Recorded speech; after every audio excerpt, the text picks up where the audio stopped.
Pakistan link বিতর্কের আবহে নতুন দায়িত্বভার লাভ করলেন সাংসদ গৌরব গগৈ। লোকসভায় বৃদ্ধি হল আসাম প্রদেশ কংগ্রেস সভাপতি গৌরব গগৈয়ের গুরুত্ব। ভারত ফিলিপাইন সংসদীয় মৈত্রী গোষ্ঠীর চেয়ারম্যান হিসাবে নিযুক্ত হলেন সাংসদ গৌরব গগৈ।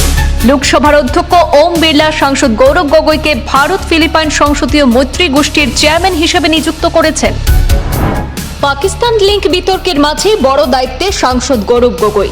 রাজনৈতিক অঙ্গনে যখন তাকে ঘিরে জোর আলোচনা এবং সমালোচনা, ঠিক সেই সময়ে লোকসভায় বাড়ল গৌরব গগৈয়ের গুরুত্ব।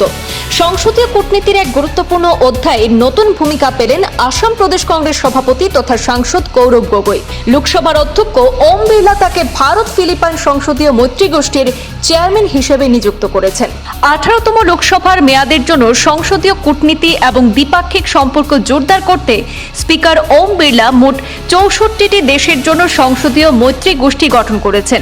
এই সংসদীয় মৈত্রী গোষ্ঠীর লক্ষ্য হল ভারত এবং ফিলিপাইনের সংসদের মধ্যে সহযোগিতা, পারস্পরিক বোঝাপড়া এবং কূটনৈতিক সম্পর্ক আরও জোরদার করা।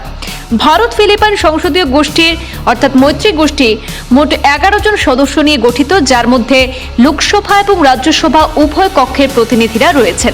লোকসভা সূত্রে জানা গেছে, বিভিন্ন দেশের সঙ্গে সংসদীয় স্তরে সম্পর্ক উন্নয়নের লক্ষ্যে একাধিক পার্লামেন্টারি ফ্রেন্ডশিপ গ্রুপ গঠন করা হয়েছে।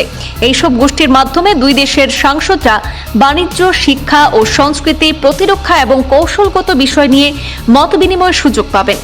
গৌরব গগৈয়ের এই নিয়োগকে সংসদীয় কূটনীতির ক্ষেত্রে একটি গুরুত্বপূর্ণ পদক্ষেপ হিসাবে দেখা হচ্ছে। এর মাধ্যমে ভারত ও ফিলিপাইনের দ্বিপাক্ষিক সম্পর্ক আরও সুদৃঢ় হবে বলে মনে করা হচ্ছে।